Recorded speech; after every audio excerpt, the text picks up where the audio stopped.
Miami is in the playoffs for better or worse, and some fans can't seem to agree on which. The Heat edged past the Bulls with a huge fourth quarter comeback and a do-or-die play-in matchup that was hideous, beautiful, and everything in between. A perfect representation of the regular season. We talk about Miami's big win and what to look forward to in their series against a familiar foe, the Milwaukee Bucks. It's a special playoff edition of Locked On Heat. You are Locked On Heat, your daily Miami Heat podcast. Part of the Locked On Podcast Network, your team every day.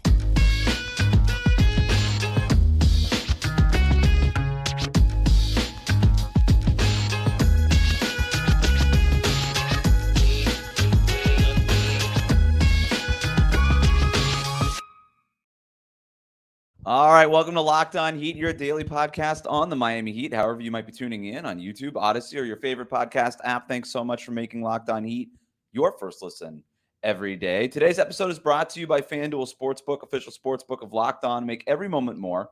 Visit FanDuel.com/LockedOn today to get started. Wes Goldberg here with David Ramil, recording this after the Heat beat the Bulls 102-91 to advance to the playoffs. They're going to face the Bucks in the first round, a tough matchup that we're going to talk about here in a second. But I wanted to start with just an incredible Jimmy Butler and Max Strus performance. 31 points each. Butler had 13 points in the fourth quarter. Strus scored 6 points in the final minute. The Heat end the game on a 15-1 run after being down 6 with 7 minutes to go. A lot to get into here. Including Spo not making that lineup change that he hinted at, all the Max Strus stuff that we're going to get into. But David, what stood out to you about Jimmy's performance? Well, that he saved it for the fourth quarter when it mattered most. I didn't think he had it in him, to be 100% honest with you. He struggled somewhat earlier in the game. He just didn't seem quite as sharp, dominant, precise, all those things that you kind of expect from Jimmy in these huge moments in big games. Unfortunately, he wasn't that against the Atlanta Hawks either. That's what led to the loss. But in tonight's game, somehow found a way in the last few minutes of the game to take his game to another level. Just the same kind of Jimmy performance that we've seen from him all season, finishing around the basket, getting to the line, doing everything necessary, playing tough defense, spurring the team on with his energy, his incredible offense, just doing all the right things that Jimmy's done in order to carry this team. This is who he has been all season long, and I think that was certainly evident in that fourth quarter. Yeah, to me, the big change between the first half and the second half, and specifically in that fourth quarter, was just a difference in their approach to how they went up against Alex Caruso. Caruso he's going to be on an all-defensive team. Should be. No doubt about it. I think he's going to be a first-teamer, and he should be. Yeah, that's the more important thing. And he played like it tonight, man. Like, that dude gave Jimmy Butler fits in the first half. Jimmy Butler had, I think, 9 points or something like that in the first half, 11. It wasn't a lot. All I know is he scored 0 points when Max Strus was on, or when Alex Caruso was on the court. And that's because Caruso was denying him the ball early on, especially at those post entries, but even like out on the perimeter, just bodying them up, playing between him and the basketball, whoever had it on the Miami Heat, trying to get Jimmy the ball. And he just was not letting it happen. And Jimmy had a hard time early in that game. And that's why those Max Strus baskets were open. Like, all those shots were open because the Bulls were basically saying, like, hey, we're going to play off of your shooters. We're going to slide more defenders more towards Jimmy and Bam. And Max, of course, took advantage of that with Miami's first 9 points, making his first 3 3-pointers of the game. But, Jimmy had a really hard time kind of shaking loose of Caruso. He was really frustrated by it. Caruso checks out with, like, in the middle of the first quarter, and then Butler immediately scores 4 points. Like, that's not a coincidence. And I was kind of monitoring that the entire game. I was like, okay, like, that's cool. But once Max Strus kind of cools off from 3-point range and the Heat really need to get some real offense from their main guy, how's that going to happen if they're not able to shake this the Alex Caruso assignment? And they swapped some of their strategy. They started doing a lot more sort of guard pick and rolls with Jimmy Butler, like, dragging Tyler Herro's guy into the action, or Max's guy, or Gabe's guy. Just kept dragging smaller guys into the action to try to get Alex Caruso off of Jimmy, and it worked. And they had to also kind of go faster too, where Jimmy is like very methodical. They're like, all right, get that pick and then just go towards the rim, run towards the basket. So they mixed in a lot more of that, and I thought that that's what really helped Jimmy Butler get free. But credit to Jimmy Butler too for making that adjustment. And I asked Spo about it after the game. He's like, a lot of guys can't do both things. Right. Like, you almost take that for granted, where it's like, okay, like, you can't just post up Jimmy Butler. A lot of guys who do most of their work in the post can't all of a sudden now just run pick and roll out on the perimeter. And Jimmy's one of those guys that can. So he was able to show that versatility, and that's exactly what the Heat needed tonight. Showed a lot of patience too, especially finishing around the rim after missing a lot of easier looks against Atlanta, and even earlier tonight in the first 3 quarters in that late in that game, he just showed that kind of exact patience. Knowing exactly what was at stake there, knowing when the defender was on his hip or anywhere near him, trying to get him up in the air so he could get a clear look at the basket, and it worked. Let's talk a little bit about Max Strus. The Heat don't win this game if Max Strus doesn't go off for 23 points in the first half. It's unbelievable. Yeah, I've just never seen. I don't think we could count on this performance from Max, and the fact that he was able to get it going like that. You could see they started shifting their offenses to saying, basically, let's get the ball to Max. Let's go to him early and off and see if he can ride this hot streak. He actually had another 3-pointer that was discounted because he wound up stepping out of bounds again. But it could have easily been a 34-point outing for Max. Not happy about it. After the game, he was like, "I know, what the bleep? Why does this keep happening to me?" Apologizing to the league office. Don't check. I mean, I'm a little surprised. I guess they do check every 3-point shot, but it just feels like it's being targeted exactly at Max Strus. Yeah, and Spo was not happy with Associated Press writer Tim Reynolds for saying actually he was out of bounds this time, and Spo was like, "I disagree." Buzzkill. Buzzkill called him a buzzkill. I saw the way that Chicago's defense was playing, you had to have Max hit those shots early, because that was the whole point. They were daring Max Strus to make those shots, and Max Strus, after 1 for 8 against the Hawks or something like that, not a good performance. Spo sort of hinting at possible rotation and lineup changes going into this game. Good point. And he didn't. Right. He stuck with Max Strus, and it turned out to be the right decision. Obviously, going off of 31 points tonight, just if he doesn't do that, then you're not punishing the Bulls defense. You're not making them have to adjust a little bit.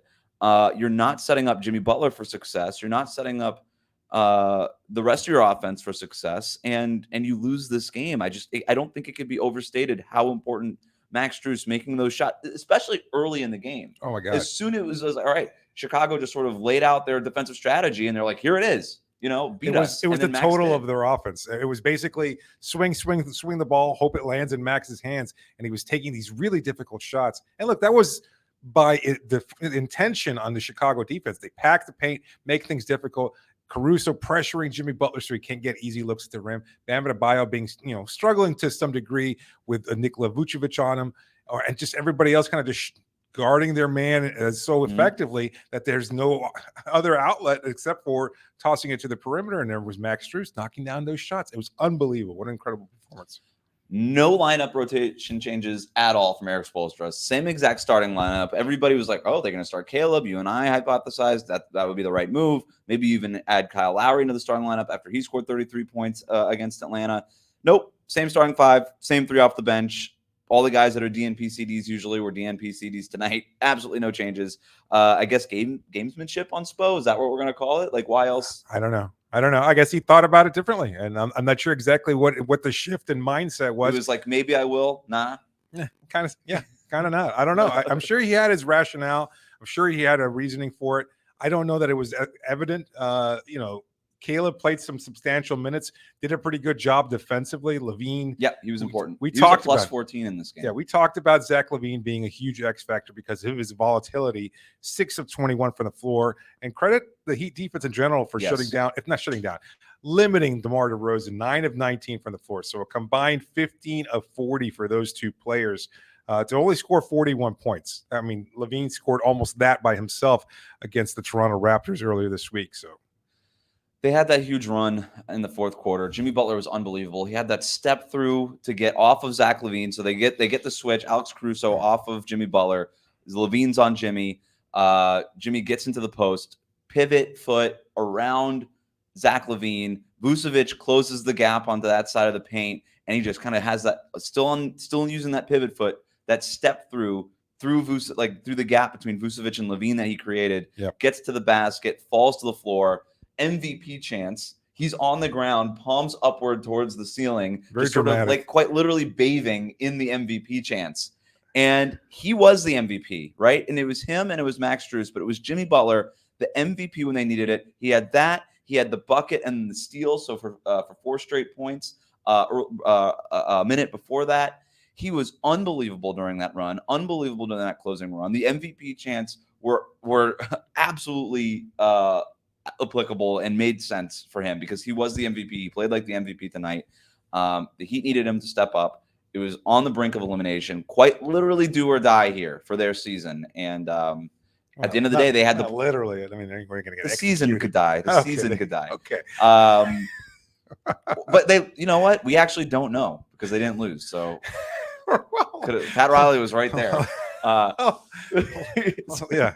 Thoughts and prayers to the Bulls team playing. Yeah. Jeez, that's dark. It's been stormy out. I don't know, man. All right. The Bucks are the number 1 seed for a reason. We're going to take a look at that matchup and the biggest thing that the Heat need to do to win. But first, David, tell listeners about our next sponsor. Today's episode is brought to you by the all-new Nissan Ariya and Nissan's most electric player of the week. Brought to you by the all-new, all-electric 2023 Nissan Ariya. Well, guess what? After a huge performance, almost 3 points shy of a 34-point outing, Max Strus is our electric player of the week. It could have been very easy to give it to Udonis Haslem.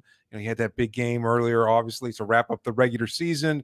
Nobody really stood out against the Hawks, but tonight, Max Strus carrying the team the whole way through. He was just fantastic, electric, everything that you consider about when you're thinking of the Nissan Ariya.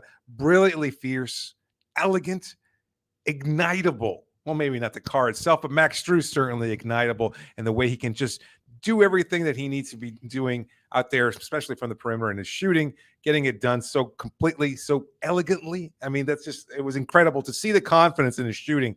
There were moments there where he was just the ball was barely in his hands as he was letting it fly. And that's the kind of speed that you're going to get from the all-new Nissan Ariya. It packs pin-to-your-seat power and premium intelligence. It's all in one EV. The all-new, all-electric 2023 Nissan Ariya, the EV for people who love to drive. And Max Strus is somebody who loves to shoot. Shop now at nissanusa.com.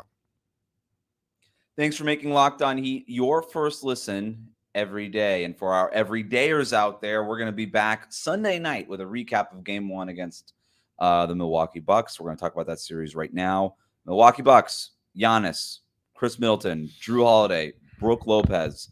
One of the best defenses in the NBA. An offense that in the playoffs has figured it out since that bubble series that we, of course, remember. Giannis is top 3 MVP. He's probably going to finish 2 or 3. Joel Embiid probably finished number 1. Chris Middleton, his status is sort of TBD right now. He's practiced with the Milwaukee Bucks lately. I would expect that he's, if not available for Game 1, Game 2 in Milwaukee. I mean, early in that series, I don't think he's going to miss extended time, if any time. And then you look at Drew Holiday and Brook Lopez, arguably their best seasons of their careers, right? Like when it comes to Brook Lopez, offensively, he's been awesome, involving some more like attacks off of the 3-point shooting, some closeouts and attacking closeouts and stuff like that. The defense is still borderline defensive player of the year level. He's a legit finalist for DPOY. And then Drew Holiday might be like Caruso, first team All NBA. He's going to be probably on one of the all defensive teams. And then he scored 50 points this season. Like he's involved. He's sort of evolved offensively in a way. He's been more aggressive than he's ever been. He might be All NBA period. Actually, a lot of people are going to have him on their ballots. So we'll see. He's sort of borderline there. The Bucks are really good, man. And I know they went through some dry spells during the season, but they finished the season pretty well. The Heat are not going to be favored in this series. Not at all. But they shouldn't be. The Bucks are very, very good. They're the top seed for a reason. But what stands out to you about this team? The Milwaukee Bucks? Yeah. Look very damn good. That's basically all it is. I mean, look, I don't even know. You watch the Bucks, what they do defensively. They can challenge so many other teams in the way they attack the basket. You've got Giannis, this incredible powerhouse, but he's also much more polished than he's been, better passer. Yeah. He's not as limited as he was back in 2020. He creates so many threes for this team. Building the wall against Giannis isn't an option, and it's not even going to be an option because of Miami's personnel and their current roster makeup. It's an option. It's not a good option because there's no more good options. It's not a real option. But it is an option. Okay, there's no good options against Giannis anymore. I also don't think it's realistic given the roster. You don't have Andre Iguodala, Jay Crowder. You don't have PJ Tucker. You don't have all the players. Nobody's big enough for a wall. It's like the more bricks like are all undersized in this particular wall. One of those baby gates. It's like it's a little more in front of the stairs. It's So I mean, there's not a lot of options for Miami defensively. it's basically a matter of just trying to get their offense going. So there's a lot of different possibilities. We talked about it before we started recording. Yeah. If there would be a shift in the starting lineup, considering the fact that Spo didn't really change anything going up against the Bulls tonight. But I wonder whether or not he makes some tweaks or other changes. But as far as Milwaukee is concerned, look, they're just very dangerous. They're very good.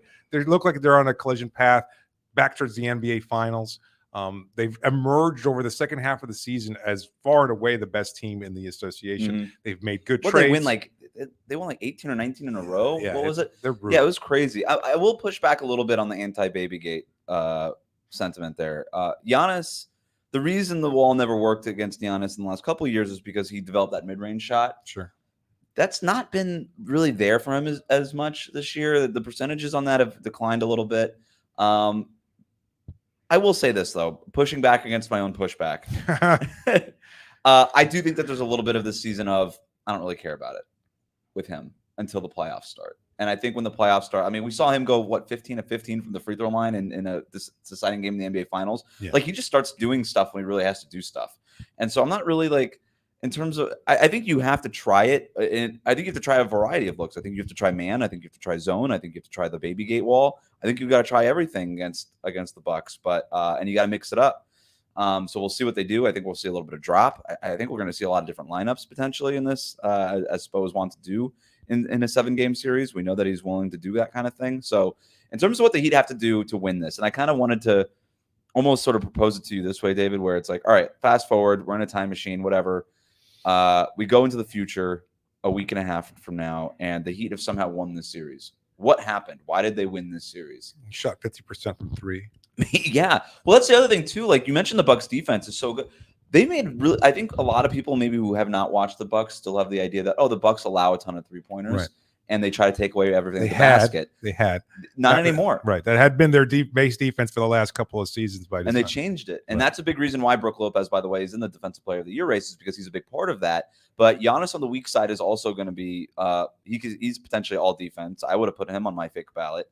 And they've got a bunch of great guys like Drew Holiday and stuff. And they've started just trusting those defenders to stick to their guy. And moreover, to trust Brook Lopez to just handle the paint by himself without as much help as he's had in the past. So they have actually been taken away, especially in the corner, those corner threes that Milwaukee was so easily giving up in the past. So that's like, it's not going to be a situation like tonight, in other words, where the Chicago Bulls like basically had to give away something. Right. Like they had to give up those 3-pointers to Max Strus, and Max Strus obviously capitalized on that. That's not going to be there to that same degree against the Milwaukee Bucks. So yeah, they do probably have to shoot 50% from three on a lot of contested looks. Yeah, absolutely. A lot of more ball movement too. We've not seen that from Miami a lot this season. It has not been as fluid in offense. It's just been much more difficult for them to generate points. We talked a lot throughout the course of the season that transition defense leading to opportunities at the bucket have been a big part of Miami being able to generate whatever scoring they possibly can. That wasn't the case against the Bulls tonight, but it's still something that's a big part, or has been a big part throughout the regular season. Tonight, they're going to, against the Bucks, they're going to need to make that a focal point of moving the ball, creating whatever seams they can, finding open opportunities, a lot more off-ball movement. This team is so static. Yeah, sometimes. And so it can be very difficult to watch. So I think those things kind of work in conjunction. If you can hit your shots from the perimeter, start creating more offense, more flow, a lot more ball movement, they have a much better chance of at least stealing a win. And I also think Bam having a bigger offensive game, the way that he was doing before the All-Star break, that free throw line jumper is going to be there against Milwaukee. Like, of all the things they take away, they do kind of give you that mid-range area. Most defenses want to give that to you. So in terms of taking what the defense gives you, that's not always the best idea because you're kind of taking what the defense wants to give you. But in this case with Bam, like that's sort of his sweet spot. And he's used that to punish even Brook Lopez. The Heat are 2-2 against the Milwaukee Bucks this season. And the 2 games that they lost were the 2 games Chris Middleton played, which is not a coincidence, I don't think. But also in the games that they won, Bam did play very well, and he did punish Brook Lopez for dropping. And if all of a sudden, if you're Bam and you're making that sort of 15-foot free throw line area jumper, and now you're forcing Brook maybe to contest a little bit stronger, now that backdoor stuff could be open too. And so those slide cuts and those ghost cuts and all those things that the Heat want to try to get to and are able to get to, and Bam is feeling it from that range, that kind of opens up behind the defense. That becomes now available. And that's big for Caleb Martin. It had been. It's big for guys like Max Strus and Gabe Vincent, who are good cutters. And then it could be really big. We haven't really seen it a whole lot. Could be really big for even Kevin Love in this series too, because he's such a great cutter off the ball too, which is an underrated part of his game. So that's going to be a big part of it, I think. And then getting the Bucks to play defense or to play offense, in the half court. They're so good in transition, whether it's Giannis just barreling through the lane or their shooters kind of sprinting to the corners and him kicking out. You got to limit turnovers, get them to play in half court situations. And then when you're on offense, try to punish Brook Lopez, because that's sort of like that first wrinkle. If you could kind of take advantage of what it is that they're giving you, then they have to adjust. They have to rotate. They have to do other things. And then maybe other things start to open up for you offensively, whether it's the 3-point shot or something for Jimmy Butler or whatever. Yeah. No, I'm just thinking to myself, even as we're talking about this is such a different Bucks team, even than the one that they saw. A lot of the same personnel, but they've continued to tweak things. Yeah. Just go and evolve their roster. They're so much better than they were. They are so much better. Like the evolution, like you could point to what happened in the Orlando bubble and say, you know what, you can limit Giannis this way and force everybody else to beat you. I wouldn't want that option. If there was somehow some way of being able to limit Giannis, and again, he's even better than what he was 3 years ago. He got swept in the playoffs for a reason. I know a lot of people want to point to, well, it was like the Mo Harkless year. It's like, no, there's a lot of other things going on. Giannis developing that mid-range shot was probably the biggest reason why it was different. There's no obvious weakness on this team. They are the best team in the NBA for a reason. They're my finals pick. I think there are a lot of people's finals picks. Yeah, that's not. Yeah. Not Miami's though. They're optimistic. A lot more optimistic than I would have. What did Spo say? Where Navy SEALs just drop us off and let us compete. That was pretty cool. He's had like Navy SEALs speak to the team. So yes, that came from somewhere. All right. Would the Heat have just been better off losing this game? They would have, according to some people. We'll tell you why next. But first, David, tell listeners about our sponsor. Today's episode is brought to you by Built Bar. Are you looking for a delicious snack but don't want all of the sugar and calories? Then you need the best tasting protein bar ever. That's Built. You got to try it. If you're like me, you want to make healthier snack choices, but you don't want to compromise on taste, I've got just the thing for you, because Built Bars and Built Puffs are healthy and taste amazing. What makes them so good? Well, they're covered in 100% real dark chocolate. That's right, real chocolate. And they come in unbelievable flavors like churro, peanut butter brownie, and cookies and cream. I'm not sure how they do it, but believe me, they've got all the nutrients you're looking for a variety of different diets. Only 130 calories, 4 grams of sugar, and a whopping 17 grams of protein. And now you don't need to wait to get a box. For years, we've been telling you about ordering Built Bars at Built.com. Now you can get them at your local Walmart or Sam's Club, while you can still get your specialty flavors at Built.com. That's right. Head to your nearest Walmart today, walk to the pharmacy section, grab yourself a box of Built Bars. You can pick up a 4-bar box of cookies and creams, double chocolate bar, or coconut puffs. So if you're close to Sam's Club, run in, grab a 13-bar box with our hit flavors, brownie, batter puff, and churro puff. You can thank me later. Thanks for making Locked On Heat your first listen every day. For our everydayers, we're going to be back Sunday night with a recap of Game 1 of the Heat and the Bucks. You can reach us, Locked On Heat, Twitter, Instagram. You can email us, lockedonheat@gmail.com. Thank you to everybody who wrote in questions using the hashtag on Twitter, AskLOHeat. This question comes from Aquafina, who writes in, I think the Heat should have tanked this game. They would have been better off getting a lottery pick than just going on to get swept by the Milwaukee Bucks. What do you think? I've heard the rationale. We've seen a lot of that. People have been saying all season long, oh, this is a first round exit. This is a first round exit. Yeah, they likely are a first round exit. Mm-hmm. I know the loss or loss would have helped their chances of getting that lottery pick. I also don't know that it makes that big of a difference. Like, it's all about choosing the right player. You can get a bust, and I hate using the term. You can use a player that doesn't work out or doesn't have a fulfilling NBA career in the top 5, the top 10. I went with Mario Hezonja. Remember the fascination with Mario Hezonja? And I hate to pick on him. Yeah. It's just a name that I remember off the top of my head from a few years ago when we were looking at this European player that everybody was saying, was all this talent, et cetera. There are so many players throughout the NBA draft. I don't know that it makes that much of a difference. And you see the excitement in that locker room. So if we played word association and I said bust, the first one you think of is Mario Hezonja? Not bust. No, I'm saying bust. Not bust. No, because I don't want to use Kwame Brown as a number one, or Michael Wakandi, or another number one pick that didn't pan out. But there's so many cases of that. You can't draft a superstar. And yet Bam, drafted whatever he was, 14th, wound up having a fantastic NBA career. Tyler Herro, similarly, etc. So, well, that's where they would have ended up, was around 13 or 14 if they had lost this game. I do think that the difference between picking at the end, like 14, for instance, if the Heat lost this game, they would have been picking 14. The difference between that and potentially picking 19, whatever happens if you lose in this, I think it would probably be 18 or 19 if you lose this one. That's a big enough-ish difference in terms of quality of NBA player. To your point, yes, it's a crapshoot. You never know who you're getting. But you also, I just generally speaking, you kind of take the larger sample size of drafts. And yeah, the quality of player, even in the top 14 versus the top like 19, 20, is a different kind of player, right? Like the Heat would not have had Bam Adebayo or Tyler Herro had they been picking 19. Yeah. So, but OG Anunoby was drafted, what, 19th? Yeah, no, I mean, you could find somebody there, and it's going to be a better pick than where they were at last year. I agree. I don't think that you tank this game just to avoid a potential embarrassment. I guess that's not really the question, though. Like, would they have just been better off just straight up losing? No. Not necessarily tanking the way the Mavericks did at the end of the year. But no. I don't know. Look, you can make the argument that if you're going to lose to the Milwaukee Bucks in the first round anyway, then yeah, I guess just in that very just black and white way of looking at it, you're going to lose to them anyway.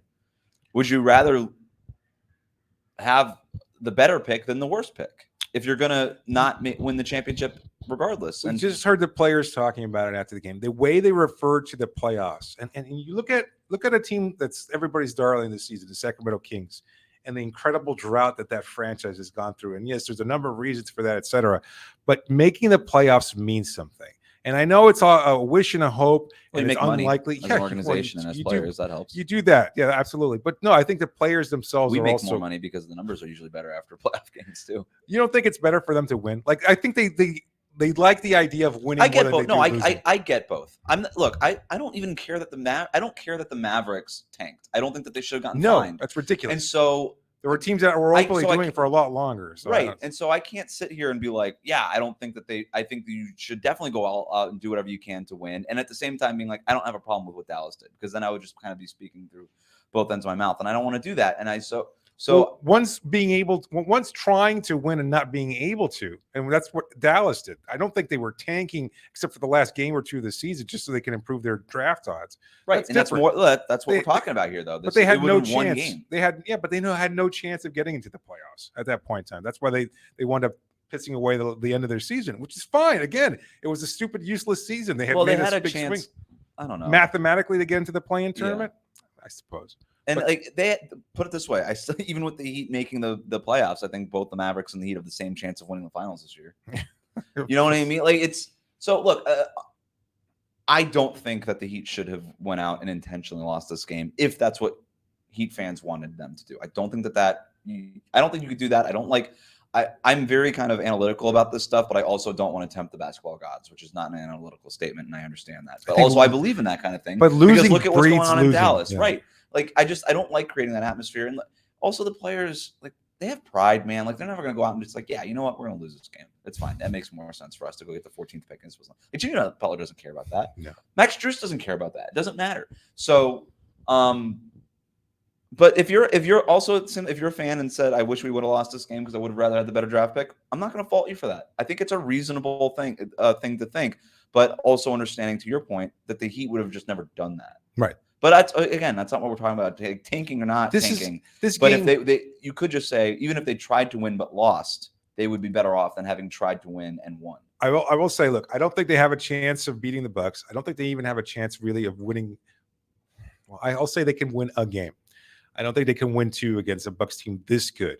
Having said all that, you and I both question whether or not this team had the intestinal fortitude, the guts to be able to play 48 entire minutes of tonight's game. And they did. They were losing after having a big lead. And they said, you know what?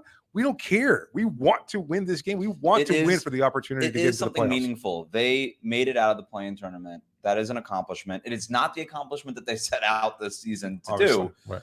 And I think the season's going to end disappointingly no matter what. But you at least did this. And to your point, like the other side of this, if you go out there trying to win and lose to the Chicago Bulls and you miss the playoffs altogether, yeah, the ripple effects of that could be pretty huge. And maybe some Heat fans want those ripple effects to have occurred. But you don't want to be a loser. And right now, the Heat are not losers. They're winners. And They are. that's what matters, I suppose. All right. Thanks again for making Locked On Heat your first listen every day. Remember to subscribe to Locked On Heat on your favorite podcast app and on YouTube. Thanks for making us your first listen every day. Every dayers, we're going to be back Sunday night with a recap of Game 1 against the Heat and the Bucks. For now, have a great weekend to our listeners, and have a great weekend to you, David. You too. White Hot playoffs begin next week. Oh, yeah. They're going to do White Hot. Probably, right?